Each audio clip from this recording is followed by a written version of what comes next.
السلام عليكم ورحمة الله وبركاته. الحمد لله نحمده ونستعينه ونستغفره ونعوذ بالله من شرور أنفسنا ومن سيئات أعمالنا.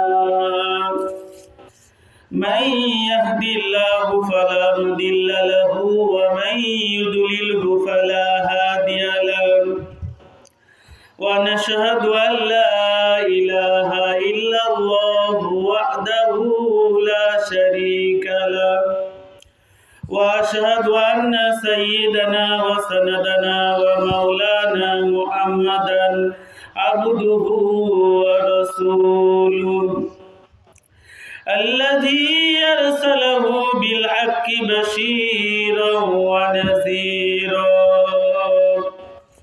وداعيا إلى الله بإذنه وسراجا منيرا. فقد قال الله تعالى في كلامه المجيد والفرقانه الحميد: أعوذ بالله من الشيطان الرجيم. بسم الله الرحمن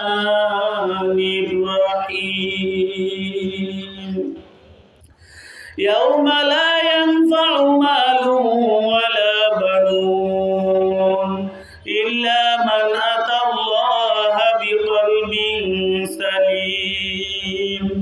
وقال النبي صلى الله عليه وسلم: لكل شيء سقالة وسقالة القلوب ذكر الله. وقال النبي صلى الله عليه وسلم: قلب شاكر ورأس ساجد ولسان ذاكر حرم الله عليه النار، أو كما قال النبي عليه الصلاة والسلام. وقال الشاعر: दिन की सूरज डूब रही है हम लोगों के सामने, रोज हश्र में क्या जवाब दे मुस्तफा की सामने। আজ করব না করব কালি, এইভাবে দিন গেল খালি, কেমন করে হিসাব দিব নিকাশ যদি চাই, দিন ফুরায়ে যায় রে আমার, দিন ফুরায়ে যায়। আল্লাহ পাকের দরবারে লাখ লাখ শুকরিয়া যে আল্লাহ পাক রব্বুল আলামিন আমাদেরকে বিরাট ওয়াজ ও দোয়ার মাহফিলে যে আল্লাহ পাক রব্বুল আলামিন আমাদেরকে এই মাহফিলে কাউকে বক্তা কাউকে শ্রোতা হিসাবে কবুল করলেন, ওই আল্লাহ শুকরিয়া আদায় করি, সবাই বলি আলহামদুলিল্লাহ। ওই নবীজির উপর দুরূদ পড়ি যিনার উপরে আল্লাহ তার ফেরেশতা সমস্ত সৃষ্টিকুল যে নবীর উপর দুরূদ পড়ে, আমরা আমাদের স্ব ভাষায় স্ব জবানে ওই নবীজির উপর একবার দুরূদ পড়ি, সবাই বলি সাল্লাল্লাহু আলাইহি ওয়াসাল্লাম।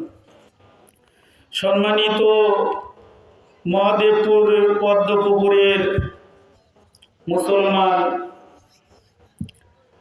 যে এখন বাজে রাত কি 9:46, যে আজ আমরা মনে হয় ঘুমায় আছি, যে আল্লাহর উপর আল্লাহর প্রশংসা, নবীর উপর দরুদ, এটা কি আমার আপনার করতেই হবে, কারণ আমরা রিজিক খাই কার? আল্লাহ। তাহলে আল্লাহর দেওয়া রিজিক খাওয়ার পরে যদি কোনো মানুষ আল্লাহু আকবার, যদি কোনো মানুষ আলহামদুলিল্লাহ পড়ে, এর ফজিলত কি? আল্লাহর পয়গম্বর বলেন যে তার জন্য বেহেশতের 8টি দরওয়াজা খোলা হয়, সবাই বলি সুবহানাল্লাহ। তাহলে আমরা আল্লাহর প্রশংসা আদায় করতে কেন পারতেছি না? যে 5-6 জন যারাই বসে আছেন, আল্লাহ শুকরিয়া আদায় করতে হবে কি জুড়ে। আর আমার আপনার নেতা মহামানব যে নবীকে সৃষ্টি না করলে আল্লাহ আসমান জমিন কিছুই বানাতেন না। লাউলা মা খালাকতুল আফলাক, যে নবীর জন্য আল্লাহ আসমান জমিন বানাইলেন, যে নবী আমার আপনার জন্য সুপারিশ করবে, ওই নবীর উপরে যদি আমরা দরুদ না পড়ি, আল্লাহর পয়গম্বর বলেন দুনিয়ার ভিতরে যত বড় বড় বখিল আছে সবচাইতে বিগ বখিল ওই ব্যক্তি যে আল্লাহর রসুলের নাম শোনার পরেও দরুদ পড়ল না। আল্লাহর পয়গম্বর বলেন মান সাল্লা আলাইয়া ওয়াহিদা সাল্লাল্লাহু আলাইহি আশারা মাররা। আমার আপনার পয়গম্বর ডাক দিয়া বলেন, আমার উম্মতেরা আমার নাম শোনার পরে যে আমার উম্মতেরা আমার উপর একবার দরুদ পড়ে, আল্লাহ পাক রব্বুল আলামিন 10টা রহমত ওই উম্মতের উপর নাযিল করে। সবাই বলি সুবহানাল্লাহ। এবং 10টা গুনাহ মাফ হয়ে যায়, 10টা রহমত নাযিল হয়। এই জন্য আমার আপনার পয়গম্বরের উপর দরুদ পড়তেই হবে। আল্লাহ পাক সূরা আহজাবের ভিতরে বলেন ইন্নাল্লাহা ওয়া মালাইকাতাহু ইউসাল্লুনা আলান নবী, নিশ্চয় আল্লাহ তার ফেরেশতা, আল্লাহ এবং তার ফেরেশতা আল্লাহর নবীর উপরে দরুদ পড়ে। অতএব আল্লাহ ডাক দেয়া বলেন ইয়া আইয়ুহাল্লাযীনা আমানু, হে ঈমানদারগণেরা, সাল্লু আলাইহি ওয়া সাল্লিমু তাসলিমা। অতএব তোমরা আমার নবীর উপর দরুদ পড়ো। এই জন্যে আল্লাহর প্রশংসা নবীর উপর দরুদ নিয়ে আজকের মাহফিলে আলোচনা শুরু করতে চাই। আল্লাহর পয়গম্বর বলেন দুনিয়ার ভিতরে আল্লাহ পাক জান্নাতের বাগান রেখেছে। দুনিয়ার ভিতরে জান্নাতের বাগান কোনটা? আল্লাহর ঘর, মসজিদ। আর আল্লাহর পয়গম্বর বলেন যেখানে কোরআনের আলোচনা করা হয়, যেখানে হাদিসের আলোচনা করা হয়, ওটাই কি? বেহেশতের বাগান। সবাই বলি সুবহানাল্লাহ। আল্লাহর পয়গম্বর বলেন যে হে সাহাবায়ে কেরাম, যদি তোমরা জান্নাতের বাগান পেয়ে যাও তাহলে ওখানে খুব বিচরণ করো, মানে ওখানে তোমরা বসো। এখানে যদি তোমরা বসো, কোরআন শুনবে, হাদিস শুনবে। আল্লাহর পয়গম্বর বলেন যে শেষ জামানার আমার উম্মত যারা হবে, যারা নবী পাবে না, যারা সাহাবী পাবে না, তারা কি করবে? আলাইকুম বিমুজালাসাতিল উলামা, তোমরা আলেমদের মজলিসে বসে যাও। সবাই বলি সুবহানাল্লাহ। এখানে যারা বক্তা এরা কি? নবীর উম্মত, নবীর ওয়ারিস, নবীর উম্মত, নবীর ওয়ারিস। আল্লাহর পয়গম্বর বললেন আলাইকুম বিমুজালাসাতিল উলামা, উলামায়ে কেরামের মজলিসে বসো। এখানে বসলে কি হবে? মনে করেন চৈত মাসে যে সময় খুবই খরা হয়, জমিন কি পানির অভাবে ফেটে চৌচির হয়ে যায়, ওই সময় যদি আসমানি বৃষ্টি আসে, জমিন যেভাবে কি হয়? কর্দমাক্ত হয়। ঠিক আমার আপনার গুনাহমাখা অন্তর নিয়ে যখন কোরআনের মজলিসে বসবো, আল্লাহর রহমত, সাকিনা, বরকত যখন নাজিল হবে, আমার আপনার কলমও কি হবে? নূরে নূরান্বিত হবে। সবাই বলি সুবহানাল্লাহ। আমি আপনাদের সম্মুখে সূরাতুশ শুআরার 2টি আয়াত তেলাওয়াত করেছি। সূরাতুশ শুআরার 77 এবং 78 নম্বর আয়াত আমি আপনাদের সম্মুখে তেলাওয়াত করেছি। আল্লাহ বলেন ইয়াউমা লা ইয়ানফাউ মালু ওয়ালা বানুন। আল্লাহ পাক ডাক দেয়া বলেন ইয়াউমা লা ইয়ানফাউ মালু ওয়ালা বানুন। হে আমার বান্দারা, হে আমার বান্দিরা, তোমাদের ধন সম্পদ কোনো কাজে আসবে না। আজ অনেক মানুষ মনে করে ধন সম্পদ হলেই আমার শান্তি হবে, আমি আলিশান বাড়িতে থাকবো, আমি বিল্ডিং বাড়িতে থাকবো। পদ্মপুকুরে বাড়ি আছে, মন চায় মহাদেবপুর শহরে বাড়ি করতে, আরো মন চায় যদি আমি ঢাকায় বাড়ি করতে পারতাম। আরো মানুষের মন চায় যদি আমার বাড়িটা কি হয়? ইউরোপ আমেরিকা হয়। আওয়ামী লীগের যারা নেতারা আছে তারা কি এই বাংলাদেশে বাড়ি করার পরও বিদেশে যে কি করছে? বাড়ি করছে, ঠিক কিনা? তাহলে মানুষের আশা আকাঙ্ক্ষার কি শেষ নেই।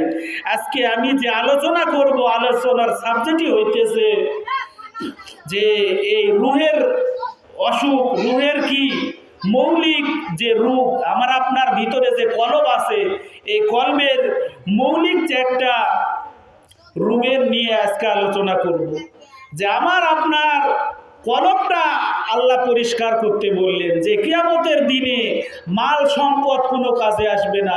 তুমি যত কোটি টাকার মালিক হও, মিলিয়ন বিলিয়ন টাকা তোমার থাক, হাজার হাজার লাখ লাখ কোটি কোটি টাকা থাক, এই টাকা দিয়ে কি হবে না, কোনো লাভ হবে না।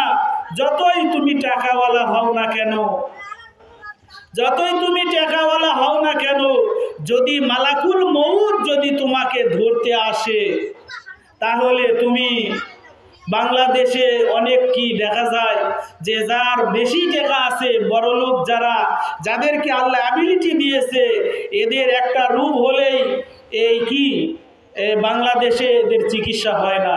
এরা কি মাদ্রাজ চলে যায়, এরা লন্ডনে চলে যায়, বিভিন্ন বিদেশের মাটিতে যায় চিকিৎসা করে। তাহলে আপনার যতই টাকা থাক, যদি আপনার মালাকুল মউত যদি আসে, ওই টাকা পয়সা কোনো কাজে আসবে না। লক্ষ লক্ষ টাকা পয়সা কামাই করে আজ মানুষ, যে ছেলে মেয়ের জন্য মাথার ঘাম পায়ে ফেলে সুদ ঘুষ মানতেছে না। যে ছেলে মেয়ে যেন সুখে থাকে, এই ছেলে মেয়ে যেন কি বড় বড় ডিগ্রি অর্জন করে, এই জন্যে বাপ মা সুদের ব্যবসা করে, বাপ মা সুদের ব্যবসা করে, এনজিও যায় টাকা লাগায়, ওই বড় বড় ব্যাংকে যায় কি করে, ওখানে টাকা পয়সা ইনভেস্ট করে, যেই ব্যাংকে বেশি সুদ আছে ওই ব্যাংকে যে টাকা হয়। কারণ আবার অনেক মানুষ বিদেশ থেকে আসার পরে এই বাংলাদেশের ব্যাংকে টাকা রাখে, রেখা আর কোনো কাজ নেই, সে মসজিদে খালি তসবিহ পড়ে আর 5 ওয়াক্ত নামাজ পড়ে। ইমাম সাহেব বলতেছে, মুরব্বী আপনাকে খালি মসজিদে দেখি, তো আপনি ধানও কাটেন না, আলুও লাগান না, ভুট্টাও লাগান না, কিচ্ছু করেন না, আপনি আর কি পরিবার কিভাবে চলে? করছে হুজুর এটা তো বুঝলেন না, আমি কি বিদেশ থেকে আসছি, ব্যাংকে লাখ লাখ টাকা আছে, ওই ব্যাংকের ইন্টারেস্ট খাই আর কি 5 ওয়াক্ত নামাজ পড়ি। তখন ইমাম সাহেব বলতেছে এটা তো সুদ। করছে হুজুর সেই বুদ্ধি করে আসছি, আমার নামে ব্যাংকে টাকা নেই, আমার বইয়ের নামে টাকা আছে, যা যা পাপ হয় বইয়ের নামে হবে, আর আমি কি আরামে থাকি। যেভাবে চালাকি করলে হবে না, আল্লাহ সব চালাকি ধরে ফেলাবে। আল্লাহ বলেন ওয়া মাকারু মাকারাল্লাহ ওয়া মাকারু ওয়া মাকারাল্লাহ ওয়াল্লাহু খায়রুল মাকিরিন। তারাও কৌশল করে, আল্লাহও কৌশল করে, আল্লাহু খায়রুল মাকিরিন। আল্লাহর কৌশল সবচাইতে বড়। আল্লাহ তোমাকে ছেড়ে দিল, যাও, দুনিয়ায় যাওয়ার পরে আমি আল্লাহর ইবাদত বন্দেগী তোমরা করো কি না করো, এটা কি আল্লাহ ছেড়ে দিয়েছে দুনিয়ায়। এই দুনিয়া আল্লাহ ছেড়ে দিয়েছে, আপনি 5 ওয়াক্ত নামাজ পড়েন না, শুধু জুমার দিন মসজিদে যায় সেজদায় পড়ে যান। যে আপনাকে শুধু জুমার দিন নামাজ পড়ার জন্য আল্লাহ বানায়নি, আল্লাহ বানাইছে কি কারণে? আল্লাহ বলেন ওয়ামা খালাকতুল জিন্না ওয়াল ইনসা ইল্লা লিয়াবুদুন। আমি জিন ও মানব জাতিকে সৃষ্টি করেছি, তৈরি করেছি আমি আল্লাহর গোলামি করার জন্য, আমি আল্লাহর দাসত্ব করার জন্য। এ মানুষ কতক্ষণ সময় আমি আল্লাহর দাসত্ব করবে, কতক্ষণ আমার কুদরতি পায়ে সেজদা দিবে? আল্লাহ পাক সূরা নাহলের শেষে বলে দিলেন, সূরা হিজরের শেষে বলে দিলেন ওয়াবুদু রাব্বাকা হাত্তা ইয়াতিয়াকাল ইয়াকিন। যে মৃত্যু আসা পর্যন্ত আমার আপনার কি আল্লাহর ইবাদত করতেই হবে। ছেলে পেলে কি দৌড়াদৌড়ি করে না বাবা? তাহলে আল্লাহ কি করলেন? আমার আপনাকে ইবাদত করার জন্য সৃষ্টি করলেন। এখন আমি দুনিয়ায় আসার পরে আল্লাহর ইবাদত না করে যদি আমি কি করলাম, নামাজই পড়লাম না, মসজিদে যাওয়ার দরকার নেই, হুজুররা যতই ওয়াজ করুক আমি মসজিদে যাব না, 5 ওয়াক্ত করবো না, রোজাও করবো না, কিচ্ছু করবো না, মনে হয় আল্লাহর কি ক্ষতি হবে? গোটা দুনিয়ার মানুষ যদি আল্লাহর ইবাদত না করে, আল্লাহর কি নেই, কোনো ক্ষতি নেই। আবার গোটা দুনিয়ার মানুষ নামাজ পড়তেছে, রোজা করতেছে, হজ করতেছে, যাকাত দিতেছে, সামনে কি জিলহজ মাস আসতেছে, কুরবানি দিতেছে, এটা কি আল্লাহর খুব লাভ? আল্লাহর কি লাভ নেই। এই লাভটা কার? এটা বান্দার লাভ। আমি নামাজ পড়লে আমার লাভ, আমি রোজা করলে আমার লাভ, আমি হজ করলে আমার লাভ, আমি সেজদা করলে আমার লাভ, আমি যাকাত দিলে আমার লাভ। আল্লাহর কি লাভও নেই, ক্ষতি নেই। লস আর ক্ষতি কি এই বান্দার হবে। তাহলে আল্লাহ পাক কি বলতেছে যে আমি আল্লাহ তোমাকে দুনিয়ায় পাঠাইলাম, এই দুনিয়াতে পাঠাইছি আমি আল্লাহর ইবাদত করবে কতক্ষণ? ওয়াবুদ রাব্বাকা হাত্তা ইয়াতিয়াকাল ইয়াকিন। ইয়াকিন মানে কি? মৃত্যু। আর এখানে ভণ্ড বেদাতি যারা আছে এরা অর্থ নেয় কি? বিশ্বাস করছে আল্লাহর উপর বিশ্বাস থাকলে আর নামাজ রোজা করা লাগবে না। পানির উপর জ্বললে বাতি, যেই বাতি আর নিবে না, খাজা বাবার মুরিদ হলে নামাজ রোজা লাগে না। এরকম পীরের কাছে গেলেও কি আপনার সব শেষ। দেখেন আল্লাহ পাক সূরা মাইদার ৩৫ নম্বর আয়াতে বলতেছেন, ইয়া আইয়ুহাল্লাযীনা আমানুত্তাকুল্লাহ, হে ঈমানদারেরা তোমরা আল্লাহকে ভয় করো, ওয়াবতাগু ইলাইহিল ওয়াসিলা, তোমরা কি করো? ওসিলা তালাশ করো। দেখেন এই আয়াত নিয়ে যে যে দল করে সেই দিকেই কি টেনে নিয়ে যায়। অথচ আজকের তাফসিরে দেখলাম যেখানে আল্লাহ বলতেছেন ইয়া আইয়ুহাল্লাযীনা আমানুত্তাকুল্লাহ, হে ঈমানদারেরা আল্লাহকে ভয় করো, ওয়াবতাগু ইলাইহিল ওয়াসিলা, তুমি কি করো? তোমার নৈকট্য তালাশ করো। তাহলে তোমার নৈকট্য তালাশ হবে কিভাবে?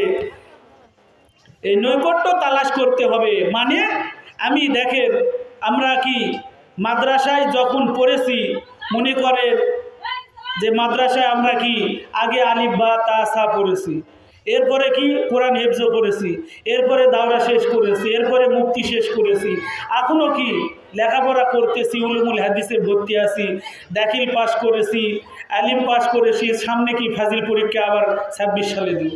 দেখেন মনে করেন যে আমি স্কুলে ভর্তি হলাম, কোনো শিক্ষকের সামনে বসলাম না, মনে করেন আপনার ছেলেকে স্কুলে দিয়ে আসলেন, বাপ কি বড় বড় স্কুল কলেজে যে সন্তানও ভর্তি করে দিয়ে আসলো, বললো এখানে ভালো করে পড়, এখানে ভালো করে পড়, উস্তাদ যে দিক নির্দেশনা দিবে সে অনুযায়ী যদি তুই চলিস তাহলে তোর কি লাভ আছে, কল্যাণ আছে।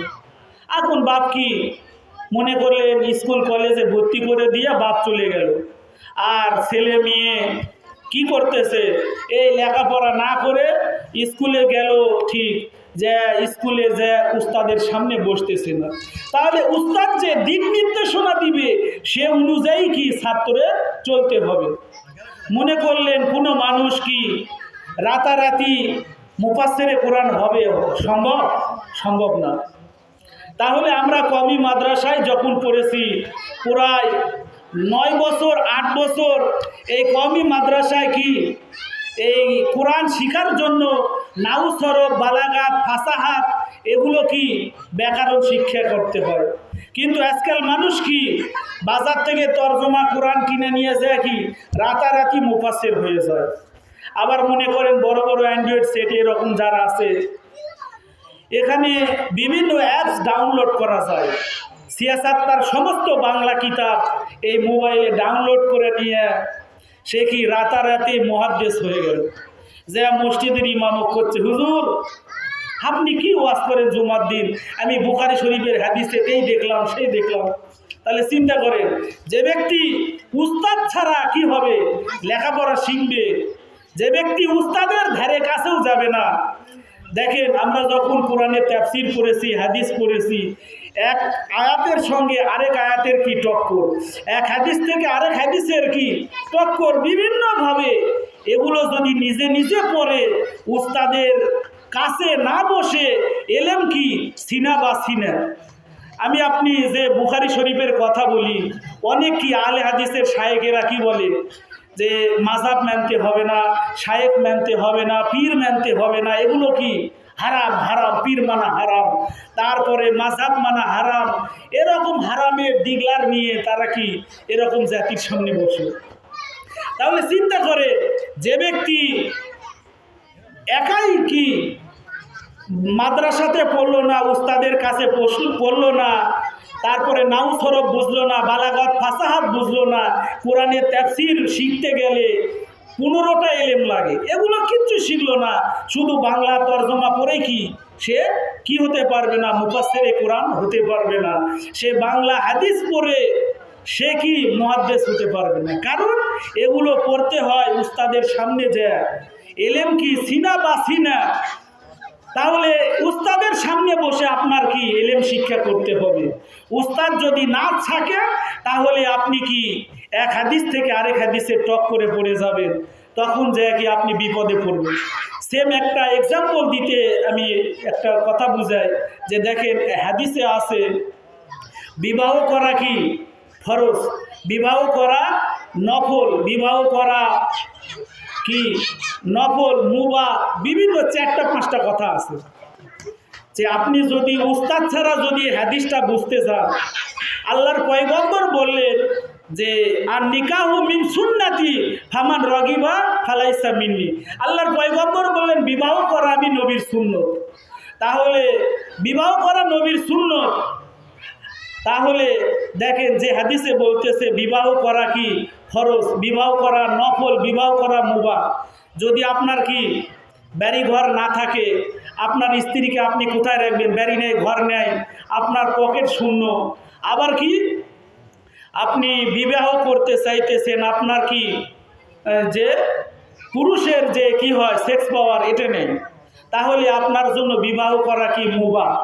তারপরে আপনার বাড়ি ঘর নেয়, কিচ্ছু নেয়, আর তারপরে আপনি কি পাগলের মতো উম্মাদ, তাহলে আপনার বিবাহ করা চলবে না। মেলা ব্যাখ্যা আছে, এই ব্যাখ্যার যায় কি আপনি বুঝতে পারবেন না, কারণ আপনি উস্তাদের কাছে এলেম শিখেননি। এই জন্যে দেখেন অনেক আমরা স্কুল কলেজে যখন লেখাপড়া করি, মাদ্রাসায় পড়ি, অনেক কি শিক্ষক থাকে।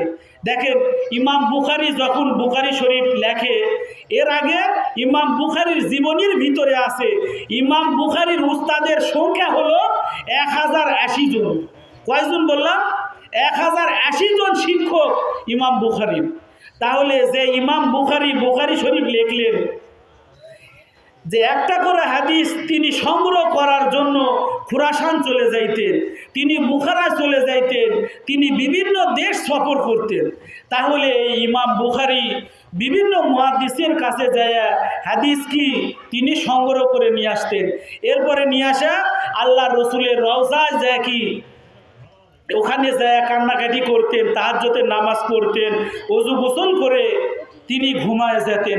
আল্লাহর পয়গম্বর যখন বলতেন যে হে ইমাম বুখারী, এই হাদিসটা কি সহিহ, তুমি বুখারী শরীফে লেখো, সঙ্গে সঙ্গে তিনি কি বুখারী শরীফে হাদিসটা লিখে ফেলতেন।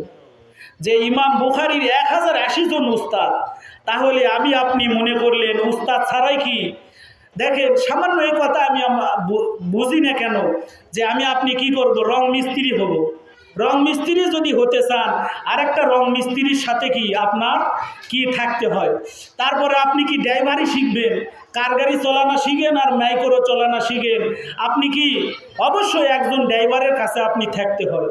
তারপরে মনে করলেন IBA পাস করলেন, আপনি একটা চাকরি করতে যাবেন, আরেকজনের কাছে যায় কি ইন্টারভিউ দিতে হয়। তাহলে আল্লাহ পাক আপনাকে এই দুনিয়ায় পাঠাইলেন, এই দুনিয়ায় পাঠালেন আল্লাহ আপনাকে। তাহলে আল্লাহ কি কিতাব দিলেন? আল্লাহ কিতাব দিলেন নবীজির হাদিস। তাহলে এই কোরআন হাদিস কি আমি আপনি উস্তাদ ছাড়া বুঝতে পারবো না। এই জন্যে আমার আপনার উস্তাদ লাগবে। এই উস্তাদকেই বলা হয় পীর। পীর কি ফার্সি শব্দ, আর আরবিতে দেখেন অনেক মানুষ অনেক বক্তা ওয়াজ করে, কোরআন শরীফের ভিতরে পীর মুরিদির কথা নেই। আসলে ঠিক কোরআন হাদিসে পীর মুরিদির কোনো কথা নেই, কিন্তু কোরআনে কি আছে? শাইখ শব্দ আছে, মুর্শিদ শব্দ এটা কোরআনে আছে। তাহলে শাইখ আর মুর্শিদ মানে কি? এটা পীর মাশায়েখ। তার কোরআন শরীফের ভিতরে কি নামাজ রোজার কোনো কথা নেই, কোরআন হাদিসে নামাজ রোজার কোনো কথা নেই। কি আছে? নামাজের আরবি কি সালাত, তারপরে রোজার আরবি কি সিয়াম। তাহলে আল্লাহ কি বলতেছে? রোজা আর সিয়াম কি, সিয়াম আর সালাতের কথা আল্লাহ কোরআনে বললেন। কোরআন শরীফের ভিতরে পীর মাশায়েখ নেই, তাহলে কোরআনে কি আছে? শায়েখ আছে, কোরআনের মুর্শিদ শব্দ আছে। তাহলে এই শায়েখ আর মুর্শিদ কি আপনার দরকার? এখন মনে করেন খুঁজতে খুঁজতে আপনি কি তাইরি ভণ্ডর কাছে চলে গেলেন, যাওয়ার পরে আপনি কি উড়ে ধুরে কি জিকির শিখাই দিবেন। মুর্শিদ হো হো এরকম যে একটা গান যে বাইর হয়, এটা আমাদের বান্দাইঘাটা কি কালী পূজা হয়, ওই পূজার মেলা তো কি মুর্শিদ হো হো চলতেছে। তাহলে যদি তাহিরির কাছে যায় কেউ মুরিদ হয়, তাহলে কি ওই রকম কি বিপদে পড়ে যাবে। যেই জন্যে বলতেছে আপনি যে পীরের কাছে যাবেন, আপনি একজন উস্তাদ মানবেন, এই পীরটাও হতে হবে কমপক্ষে মেশকাত জালালাইন পর্যন্ত তার পড়তে হবে। তাছাড়া আপনি কি একটা গাছতলায় বাঁশতলায় যদি একটা এরকম কি এদের কয়দিন আগেই কি বগুড়া মহাস্থানে একটা মেলা হয়ে গেল, শেষ বৈশাখীর মেলা বৃহস্পতিবারে। ওই জায়গায় আমরা যখন বগুড়ায় লেখাপড়া করছি, বগুড়া কারবালা মাদ্রাসায়, যে আমরা কি শেষ বৈশাখীর মেলাতে একবার গিয়ে দেখেছিলাম যে ওখানের ভিতরে এইরকম বড় বড় কি চুল, বড় বড় চুল, জীবনেও কি হাসরে না, কেউ তালা বাবা, কেউ গাঞ্জা বাবা, বিভিন্ন বাবার কি খেলা। এই জন্যে দেখেন যে আপনি যে পীরটা ধরবেন, এই পীরটা কমপক্ষে কি আলেম হতে হবে। দেখেন আমিও 3টা পীরের কি মুরিদ। আমার শায়েখ মুর্শিদ চরমনায় পীর সাহেব রেজাউল করিম কালকে কি মহাদেবপুর পথশোভা করবে, মহাদেবপুর কি মেন জায়গায়, ওই জায়গায় কি পথশোভা করার জন্য হুজুরে আসতেছি। তারপরে আমি যার কাছে বুখারী শরীফ পড়েছি, বগুড়া কারবালা মাদ্রাসার মুহাদ্দিস শাইখুল হাদিস কাজী ফজলুল করিম। তারপরে হেফাজতে ইসলামের যে প্রধান ছিলেন আল্লামা আহমদ শফি, তিনার কাছেও কি আমি বায়াত হয়েছি। এই জন্যে বড় বড় আল্লাহওয়ালার কাছে যে কি বায়াত হতে হবে। এখন বলবেন হুজুর আপনাদের এলেম আছে, এই জন্যে কি ভালো ভালো মানুষের কাছে গেছেন, তাহলে আমরা কার কাছে যাব? যে আপনিও কি একজন হক্কানি আলেম, আপনার মসজিদের ইমাম হোক, আপনার মসজিদের মুয়াজ্জিন হোক, যারা কি এলেম সম্বন্ধে জানে, এদের কাছে জিজ্ঞাসা করে আপনি হক্কানি একটা পীরের কাছে যেতে হবে। যদি কাউকে আপনি কিলেন আমি একটা পীর ধরবার জন্য, তাহলে মসজিদের ইমাম লাগবে। তাহলে মনে করলেন আপনি একটা পীর ধরতে গেলেন, যে পীর কি এরকম ঘোষণা দিচ্ছে, আমি কেমন পীর হলাম। পীর কি কয়, আমি কেমন পীর হলাম, আমার দরবারে তোরা আসছিস, আবার তোদের নামাজ পড়তে হবে। শয়তান সেজদা দিয়ে গোটা জমিন নাপাক করে ফেলাছে, সেজদা কোথায় দিবি? পীরে কি কয়, ভণ্ডর কাছে যদি যায়, সে ভণ্ড পীর কি বলবে, যে শয়তান সেজদা দিয়া গোটা দুনিয়া নাপাক করছে, তুই সেজদা কোথায় দিবি?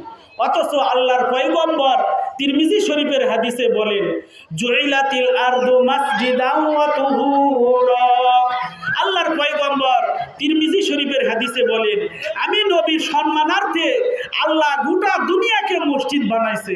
সবাই বলি সুবহানাল্লাহ। নবীর সম্মানার্থে গোটা দুনিয়া মসজিদ আর তায়াম্মুমের উপযোগী করছে। তাহলে যে নবীর জন্য আল্লাহ গোটা দুনিয়া সেজদার জায়গা দিলেন, আর এই ভণ্ডর কাছে যদি যান তাহলে কি হবে, যে শয়তান সেজদা দিয়ে জমিন নাপাক করছে, এভাবে আপনাকে নামাজ ছাড়া করবে।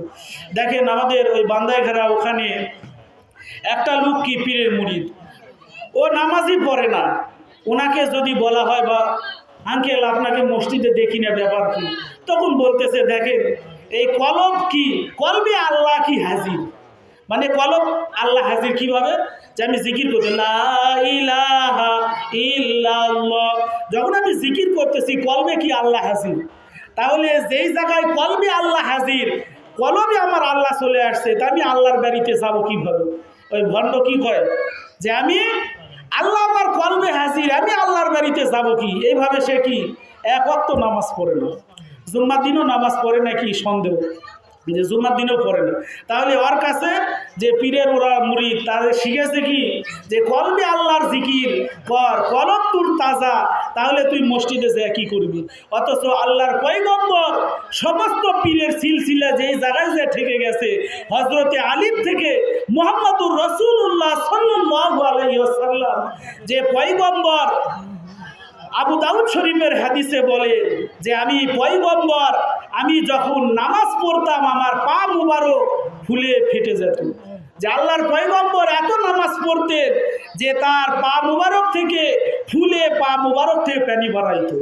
তাহলে চিন্তা করেন, আমার আপনার যে নবী, যে পীরের কি সর্বশেষ যে পীরের তবকা আলীর থেকে আল্লাহর রসুল, তাহলে আল্লাহর রসুল যে পীর, তাহলে এই নবী দেখেন এত নামাজ পড়িছে, তাহলে পীরের সিলসিলার থেকে নিয়ে হক্কানি উলামায়ে কেরাম যারা আছে এদের কাছে গেলে কি আপনার আল্লাহকে চিনবেন। দেখেন চরমোনা পীর সাহেব এই 1 বছর আগে হয়তো মহাদেবপুর ডাকবাংলো মাঠে ওয়াজ করতে আসছিল, ওই জায়গায় আমিও কি আসছিলাম। তাহলে মহাদেবপুর ডাকবাংলো ওয়াজ করে, তারপরে বরিশাল চরমোনায় মাহফিলে কি আমরা 2বার গেছি, বেশি যাওয়ার কি সুযোগ হয় না। তাহলে ওই জায়গায় যায় পীর সাহেব চরমোনায় বলতেছে, বাবা তোমার যেই জায়গায় যে ভালো লাগে ওই জায়গায় যে কি তুমি বায়াত হও, যে তুমি এমন একজন পীরের কাছে যাও যে পীরের ওয়াজ শুনলে তোমার চোখ দিয়ে কি পানি বাইর হবে, যে পীরের কাছে তুমি যাবে যে পীরের বয়ান শুনলে তোমার হৃদয় কম্পন সৃষ্টি হবে, তোমার নামাজ পড়তে আগ্রহ হবে। কারণ পীর মানে কি, পীর ফার্সি শব্দ, এর অর্থ কি উস্তাদ। তাহলে শায়েখ মুর্শিদ এগুলো কি আল্লাহ কোরআনে বললেন যে এদের কাছে যেতে হবে। দেখেন আমি সূরা মাইদার 35 নম্বর আয়াতে আল্লাহ কি বলতেছেন, ইয়া আইয়ুহাল্লাযীনা আমানুত্তাকুল্লাহ, হে ঈমানদারেরা তোমরা আল্লাহকে ভয় করো, ওয়াবতাগু ইলাইহিল ওয়াসিলা, তোমরা নৈকট্য তালাশ করো। তাহলে নৈকট্য তালাশ করব যে আমি কিভাবে, অবশ্যই আমার একজন উস্তাদ লাগবে। এই উস্তাদ হলো কি পীর, এই জন্য আমরা কি পীরের মুরিদ হব। দেখেন পীরের মুরিদ হওয়ার পরে আবার অনেকে মনে করে যে আমি কি দুইটা পীরের মুরিদ হব, 2টা পীরের মুরিদ হব, আমি নামাজ কালাম কিছুই করব না। হাসরের মাঠে আমাকে 2 পীর কি 2 হাত ধরে ফিকা মারবে, আমি কি জান্নাত চলে যাব, যে যার নাম পার হয়ে জান্নাতে চলে যাব। এরকম চিন্তা করলে হবে না। দেখেন একজন পীর আপনাকে আত্মাধিক রাহাবার, পীর মানে কি আত্মাধিক রাহাবার, আপনি যার কাছে যাবেন, যার কাছে আপনি হাত দিবেন, যার কাছে বায়াত হবেন। দেখেন এই বায়াতের কথা আল্লাহ পাক সূরা মুমতাহিনার ভিতরে বলেন 28 নম্বর পারার 10 নম্বর পৃষ্ঠায়, ইয়া আইয়ুহান নাবিয়্যু ইযা জাআকাল মুমিনাতু ইউবাইয়ুনাকা আল্লা ইউশরিকনা বিল্লাহি শাইআ। এখানে আল্লাহ পাকের নবী, তার কাছে আল্লাহর নবীর সাহাবায়ে কেরাম কি হলেন, বায়াত হলেন, বায়াতে রিদওয়ান। এখানে বায়াত হয়ে কি বললেন, আল্লাহ বলতেছেন ইয়া আইয়ুহান নাবিয়্যু ইযা জাআকাল মুমিনাতু ইউবাইয়ুনাকা আলা আল্লা ইউশরিকনা বিল্লাহি শাইআ, আলা আল্লাহ ইউশরিকনা বিল্লাহি শাইআ। আল্লাহ নবীর কাছে মুমিনরা বায়াত হলো, মুমিনরা বলতে কি সাহাবায়ে কেরাম বায়াত হলেন, কি বায়াত হলেন, আলা আল্লাহ ইউশরিকনা বিল্লাহি শাইআ, আমরা আল্লাহর সঙ্গে শিরিক করব না। কিন্তু অনেক কি আহলে হাদিসের শায়েখরা আছে যারা কি বলে পীরের কাছে মুরিদ হওয়া মানে কি আল্লাহর সঙ্গে শিরিক করা, নাউজুবিল্লাহ। হক্কানি পীর মাশায়েখ যদি হয় তাহলে তার হাতে আপনি বায়াত হবেন, এটা কি শিরিক হবে না। কারণ পীর আপনাকে আল্লাহ চিনাইবে, যে পীর কি আল্লাহ চিনাইবে, যে পীরের কাছে আপনি মুরিদ হবে। ওই পীর যদি আপনাকে বলে যে আপনি 5 ওয়াক্ত নামাজ পড়েন, সকাল সন্ধ্যা আল্লাহর জিকির করেন কিনা, আপনি তাহাজ্জুদ পড়েন কিনা, আপনি ইশরাক পড়েন কিনা, আপনি আওয়াবিন পড়েন কিনা, যে আমল বাতায়া দিবে, এটাই কি হক্কানি পীর। আর যে পীরের কাছে গেলে আপনার কি নাই, নামাজই পড়া লাগে না, ওটা কি শয়তান পীর। দেখেন এই পীর মুরিদের লাইনটা কি, এটা তাসাউফের লাইন। এই লাইনটা কি আসলেই ভালো, কিন্তু ইহুদি খ্রিস্টান তারা কি এই বাংলাদেশের ভিতরে অনেক কি পীর দিছে। দেখেন আমরা যখন চরমোনায় মাহফিলে গেছি, ওখানে দাওয়াত ও তাবলীগের লোকেরা যেভাবে খায়, নিজের টাকার খাওয়া, পায়খানা করতে যাবেন সেখানে টাকা দিতে হয়, পেশাব করতে যাবেন সেখানেও টাকা দিতে হয়। তারপরে কি লক্ষ লক্ষ মানুষ। আর বাংলাদেশে আরেকটা দরবার আছে, যে দরবারের পীর কি 18 পীর। ফেসবুকে একটা ছবি দেখলাম, এই 18 পীরের যে ছেলে, সে কি বদ্যিনিশী, মানে কি ক্ষমতায় আছে, মানে ওই বাপ মরে গেছে, এই বেটা কি ওখানে পীর হয়ে আছে। যে দেখলাম পীরের কি নেয়, একবারে ক্লিন সেভ করে। তাহলে যে পীরের কি সুন্নত নেয়, যে পীরের কি টুপি নেয়, যে পীর কি খানকার থেকে বাইরে হয় না। এই চরমোনা পীর সাহেব দেখেন প্রত্যেক দিন, ওই চরমোনা পীর সাহেবের 7টা ভাই প্রত্যেক দিন গোটা বাংলাদেশ সফর, যে তারা কি প্রত্যেক দিন মাহফিল করতেছে। আর অন্যান্য পীর কি ময়দানে দেখাই যায় না। আপনাকে যে পীর ভালো লাগে তার কাছে যায় কি আপনি বায়াত হবেন, আর যায়া তার কাছে যাবেন, তাহলে এই পীর কি আপনাকে আল্লাহর পর্যন্ত নিয়ে যাবে। দেখেন সাহাবায়ে কেরাম আল্লাহর রসুলের কাছে যখন বায়াত করলেন কি বলেন, আল্লাহ আল্লাহ ইশরিকনা বিল্লাহি শাইয়া, আমরা কি আল্লাহর সঙ্গে শিরিক করি না, ওয়ালা ইয়াসরিকনা, আমরা চুরি করব না, ওয়ালা ইয়াজনিনা, আমরা জিনা করব না, ওয়ালা ইয়াকতুলনা আওলাদাহুন্না, আমরা কি সন্তান হত্যা করব না।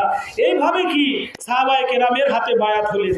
তাহলে হক্কানি পীর মাশায়েখ যদি হয় তাহলে তার কাছে আপনি যাবেন, আপনাকেও সেই হক্কানি পীর কি করবে, আপনাকে বায়াত নিবে, বলবে বাবা 5 ওয়াক্ত নামাজ কাজা করিস না, 5 ওয়াক্ত নামাজ কাজা করিস না, তাকবীরে উলা নষ্ট করিস না।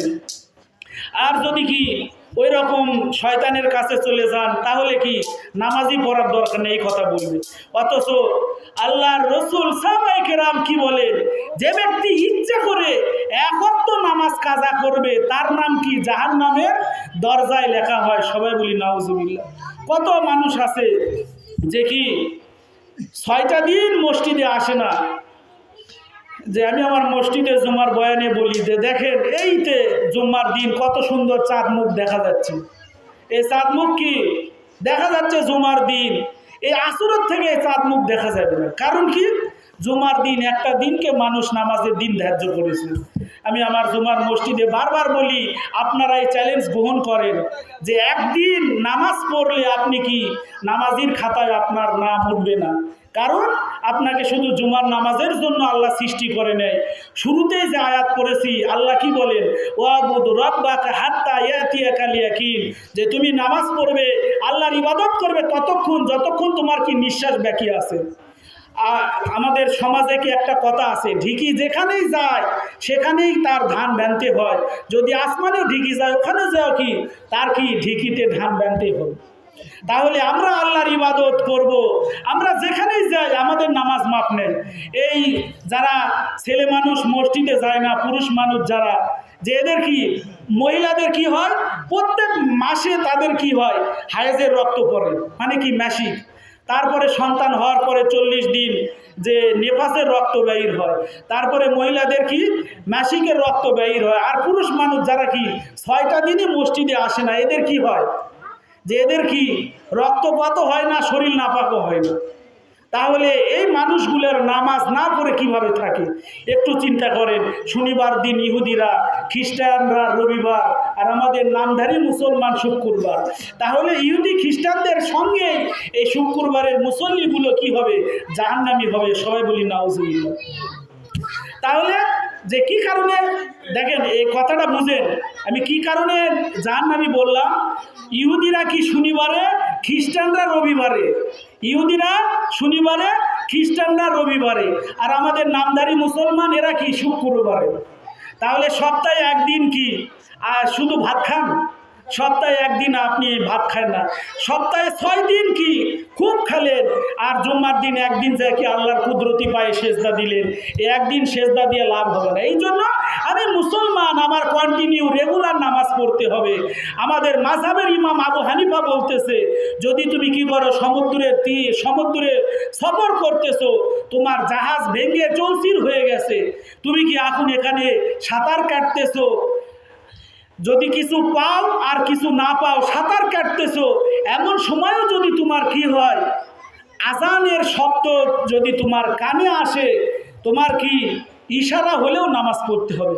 আবার হাদিসের ভিতরে বলতেছে, মহিলারা যখন বাচ্চা প্রসব করে, এখন তো সিজারের বাচ্চা বের হয়, আর যদি কি নর্মাল ডেলিভারি করে, যদি কোনো মহিলার কি জরায়ুর থেকে বাচ্চার কাল্লা বাইর হয়েছে, মাথা হেড বাইর হয়েছে, কিন্তু রক্তপাত হয় নাই, তাহলে ওই মহিলার নামাজ পড়তে হবে। তাহলে কত বড় শরীয়ত কি দামি শর্ত দিলেন যে তোমার নামাজ মাপ নেই। তাহলে আমরা কি নামাজ ছাড়াই কি পীরের মুরিদ হয়ে কি হব? আর পীর যদি বলে নামাজ পড়া লাগবে না, তাহলে ওই পীর কি ভণ্ড পীর। এই জন্যে কি হক্কানি পীরের কাছে আমার যেতে হবে। আর আমি যে বিষয়ে আলোচনা করব সেটা হইতেছে কলবের মৌলিক কি 4টা রূপ আছে। কলবের রূপ কি বহুত। কলবের রূপ কি অহংকার করা, যে আমি কি বড়, আমি কি এই মহাদেবপুর এলাকার ভিতরে, আমি কি আমার জমি কি সবচাইতে বেশি, আমার বাড়ি কি 5 তলা বিল্ডিং করা, আমার বাস আছে, আমার ট্রাক আছে, আমি কি সব চাইতে বড়। অহংকার করা যাবে না। দেখেন আল্লাহর পয়গম্বর বলেন আল কিবরিয়াউ রিদাউন, যে অহংকার কি আল্লাহর চাদর, আর বরত্ব হলো আল্লাহর, যে অহংকার আল্লাহর চাদর, বরত্ব হলো আল্লাহর লুঙ্গি। তাহলে যে ব্যক্তি অহংকার করে সে যেন আল্লাহর লুঙ্গি আর চাদর নিয়ে কি টেনা ইস্ত্রা করে। আল্লাহ পাক বলতেছেন, হে বান্দা তুই কিভাবে অহংকার করিস, তুই তো এক কাতরা নাপাক পানির থেকে তোর জন্ম। এটা আমি আপনি চিন্তা করি না, আমরা অহংকার করি, হিংসা করি। অথচ আল্লাহ কি বলতেছে, হালা তাআলাল ইনসানি হিনুম মিনাদ দাহরি লাম ইয়াকুন শাইআন মাযকুরা। হে মানুষ তুমি কিভাবে অহংকার করো, তোমার জন্ম তো হলো এক ফোঁটা নাপাক পানি, যে পানি পুরুষাঙ্গ দিয়ে কি দ্রুত বেগে আল্লাহ কি এর সূরা তারিকের ভিতরে বলতেছেন ফালইয়ানজুরিল ইনসানু মিম্মা খুলিক, যে এখানে বলতেছে যে মানুষ তুমি তোমার জন্ম নিয়ে কি একটু চিন্তা করো না। আচ্ছা, যে তুমি কেন চিন্তা করো না, তুমি এক ফোঁটা নাপাক পানির তৈরি। তাহলে আমাদের কলবে রূপগুলো কি ঠিক করতে হবে। আমি যে আয়াত তেলাওয়াত করেছিলাম শুরুতে, আল্লাহ কি বলে, ইয়াউমা লা ইয়ানফাউ মালুন ওয়ালা বানুন, যে তোমার ধন সম্পদ কোনো কাজে আসবে না, তোমার ছেলে মেয়ে কোনো উপকারে আসবে না। দেখেন হাসরের মাঠে এমন অনেক বাপ পাওয়া যাবে যে সে বলবে, আল্লাহ আমার এই ছেলেক নেন, আমার মেয়েক নেন, একে দুজকত দিয়ে। কি বলবে বাপ, যে আমার ছেলে দুজকত দিয়ে, আমার মেয়ের দুজকত দিয়ে, আমাকে জাহান্নামের আগুন থেকে বাঁচান। তাহলে হাসরের মাঠ কত ডেঞ্জারাস হবে, এত ভয়ঙ্কর। 50,000 বছর মানুষ দাঁড়িয়ে থাকবে, দাঁড়িয়ে থাকতে থাকতে এত ক্লান্ত হবে, আল্লাহকে বলবে, আল্লাহ আমাকে দুজকত দাও, তাহলে এই হাসরের মাঠে দাঁড়িয়ে থাকবো না। তাহলে যে ছেলে মেয়ের জন্য মাথার ঘাম পায়ে ফেলে এত কিছু করতেছি, এই ছেলে মেয়েও কি কোনো কাজে আসবে না। আল্লাহ বললেন যে তোমরা যারা ইল্লা মান আতাল্লাহ বিকলবিন সালিম, সূরাতুশ শুআরার ভিতরে আল্লাহ বলতেছেন যে তোমার ধন সম্পদ ছেলে মেয়ে এগুলো কোনো কাজে আসবে না। যারা ইল্লা মান আতাল্লাহ বিকলবিন সালিম, যারা কি কলব পরিষ্কার অন্তর নিয়ে আমি আল্লাহর কাছে আসবে, এটাই কি কাজে আসবে। এই জন্য আমার আপনার কলব পরিষ্কার করতে হবে। এই কলব পরিষ্কার কি এমনি হবে না, এই কলব পরিষ্কার করার জন্য হক্কানি পীর মাশায়েখের কাছে যেতে হবে, তাদের প্রেসক্রিপশন অনুযায়ী কি ওষুধ খাওয়া লাগবে। এখন যদি আপনি চালাক হন, আপনার কি সেই মারাত্মক রূপ ধরেছে, এখন করছেন ডাক্তারের কাছে যাবো, আবার মহাদেবপুর এত কষ্ট, এখানে দেখি বড় অ্যান্ড্রয়েড মোবাইল আছে, গুগলে সার্চ দিই, এই অসুখ হলে কি ওষুধ খাওয়া লাগবে। যে আমার মনে করেন জ্বর হসে, আমার কি ওষুধ খাওয়া লাগবে, মহাদেবপুর আবার কি টেকা ফুরে যাবো, গুগলে সার্চ দিলাম অথবা ইউটিউবে সার্চ দিলাম, দিয়ে কি অনেক ওষুধের নাম আসলো। এখন কি আমি জীবনে কি ডাক্তারি বিদ্যায় কি জানি না, হোমিওপ্যাথিও জানি না, এলোপ্যাথিও জানি না, অথচ ইউটিউবে অনেক ওষুধের নাম আছে। আমি ডিসপেন্সারি যা বললাম যে আমাকে ওষুধ দেয়, তাহলে আপনি মনে করেন যে অনেকে ডাক্তার নেয় কি দোকানে আছে যে তারা ওষুধ বেচার জন্য বসে আছে, আপনি যা ওই ওষুধ চাইলেন ওটা দিয়ে দিল, যে আপনি খেলেন, খাওয়ার পরে কি উল্টা রিয়াকশন হলো। তাহলে আপনি অবশ্যই কি ডাক্তারের কাছে যায় কি আপনার রোগ সারতে হবে। তাহলে আপনার কলবের ভিতরে যে রোগ আছে আপনি কি একাই সারাতে চাইলে হবে না। এই জন্যে হক্কানি আল্লাহওয়ালার কাছে যায় বায়াত হতে হবে, তাদের কাছে বসতে হবে, আর কলবটা পরিষ্কার করতে হবে। এই কলবের মৌলিক 4টা রূপ, একটা কি অহংকার, আরবিতে বলা হয় কিবির, এই অহংকার করা যাবে না, হিংসা করা যাবে না। 2 নম্বর হলো শহরত বা পরিচিতি। শহরত মানে এর বাংলা হলো পরিচিতি।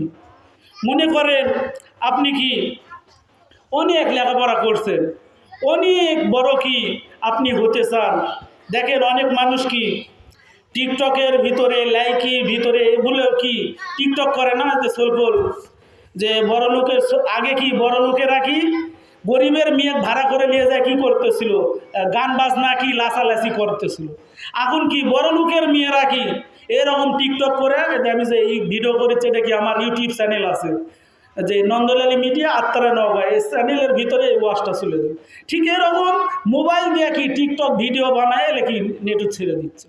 তাহলে চিন্তা করেন, যে বললাম যে কলবের রোগ সারাতে হলে কি করতে হবে, যে পরিচিতি দেখেন কলবের মৌলিক যে 2-4টা রোগের কথা এটি আছে, এর ভিতরে 2 নম্বর রোগ হলো শহরত বা পরিস্থিতি, যে আমাকে সবাই চিনুক, আমাকে সবাই চিনুক, আমি রাতারাতি ভাইরাল হয়ে যাই। এ দেখেন কয়েকদিন আগে কি রমজান মাসে একটা লোক কি ঢাকায় একটা তরমুজ বিক্রি করতেছে। কি তরমুজ? ওই কিরে মধু, কি বলতেছে? ওই কিরে মধু। এটা ইউটিউব ফেসবুক যারা চালাচ্ছেন এছাড়া ব্যাংরা কি দেখা শিখছে দেখলো যে ওই ব্যক্তিটা এত ভাইরাল হয়ে গেল, তরমুজ কাটতেছে আর কি ওই কিরে মধু, ওই কিরে মধু এরকম করছে।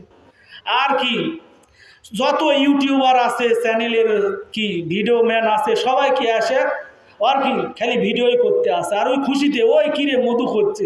এই দিকিন কি এই ব্যক্তির হাজার হাজার টাকার তরমুজ কি ওই জায়গায় পৌঁছে যাচ্ছে, কেউ নিচ্ছে না, খালি সবাই কি ভিডিও করতে আসছে।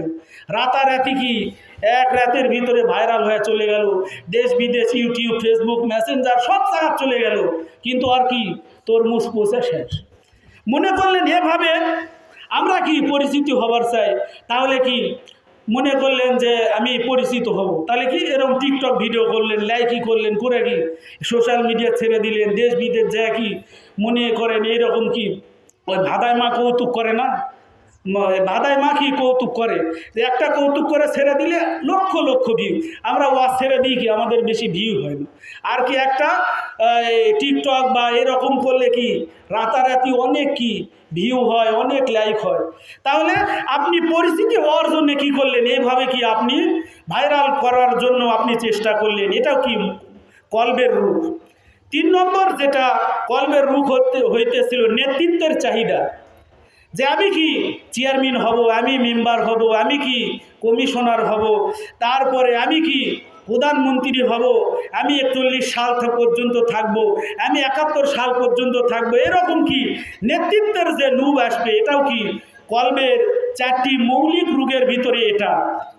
আর 4 নম্বর কলবের মৌলিক রূপ হইতেছিল লোভ লালসা, যে লোভ লালসা করা যাবে না। আমরা মানুষ কি আমাদের লোভ থাকে, এই জন্য আমার লোভটা থাকতে হবে কি আমি 5 ওয়াক্ত নামাজ পড়ি, আমি তাহাজ্জুদ পড়ব, আমি 5 ওয়াক্ত নামাজ পড়ি, মাগরিব পরে কি 6 রাকাত আওয়াবিনের নামাজ পড়ব, আবার ফজরের নামাজ পড়ে কিছু সময় বসে থাকলাম, ওই সময় কি আমি ইশরাকের নামাজ পড়ব। যে ইশরাকের নামাজ 2 রাকাত পড়লেন, আবার 2 রাকাত পড়লেন, 4 রাকাত যদি হয়, একটা হজ আর উমরা করার সওয়াব। সবাই বলি সুবহানাল্লাহ। অনেক মানুষের কি এই জিলহজ মাস, হজের মাস আসতেছে, হজ করার ইচ্ছা হয় কিন্তু টাকা না থাকার কারণে হজ উমরা করতে পারি না। যদি ফজরের নামাজ পড়ে মসজিদে বসে থাকেন অথবা বাড়িতে আসলেন, আসার পরে কি সূর্য যখন উঠে গেল, এর কিছু সময় পরে আপনি 4 রাকাত নামাজ পড়লেন ইশরাকের, তাহলে এক হজ এক উমরা করার সওয়াব। তাহলে এই জন্য লোভ লালসা কি যে বললাম কলবের 4টি মৌলিক রোগ, একটা কি অহংকার, তারপরে কি মানুষ আমাকে চিনুক, 3 নম্বর নেতৃত্বের চাহিদা, আমি কি মেম্বার হব, চেয়ারম্যান হব, আর 4 নম্বর কি এই লোভ লালসা, এগুলো কি আমার ভিতর থেকে বাইর করতে হবে। এই জন্য হক্কানি পীর মাশায়েখের কাছে যে আমার আপনার কি কলবটা পরিষ্কার করতে হবে, কারণ আল্লাহ ঘোষণা দিয়েই দিলেন সূরাতুশ শুআরার 77 এবং 78 নম্বর আয়াতে, যে তোমার ছেলে মেয়ে মাল সম্পদ কোনো কাজে আসবে না, পরিশুদ্ধ আত্মা নিয়ে যদি আমার কাছে আসো, এটাই কি কাজে আসবে। তারপরে হাদিস তেলাওয়াত করেছিলাম, লিকুল্লি শাইইন সিকালাতুন সিকালাতুল কুলুবি যিকরুল্লাহ, যে প্রত্যেক জিনিস কি পরিষ্কার করার রাত আছে, আর কলব পরিষ্কার করার রাত হলো কি আল্লাহ পাকের জিকির। এই জন্য আমরা কি করব, আল্লাহর জিকির করব। আল্লাহ বলেন যে তোমরা সকাল সন্ধ্যা কি করো, আমি আল্লাহর জিকির করো। এই জন্য সকাল সন্ধ্যা কি নামাজ বাদ দিয়ে জিকির করবেন, সুবহানাল্লাহ আলহামদুলিল্লাহ, মসজিদে নামাজ হচ্ছে আল্লাহর জিকির করার জন্য আল্লাহ বলছে। তাহলে নামাজ বাদ দিয়ে জিকির করলে হবে, এদের নামাজ পড়ে তারপরে কি মসজিদে আপনি সময় পেলেন 33 বার সুবহানাল্লাহ, 33 বার আলহামদুলিল্লাহ, 34 বার আল্লাহু আকবার।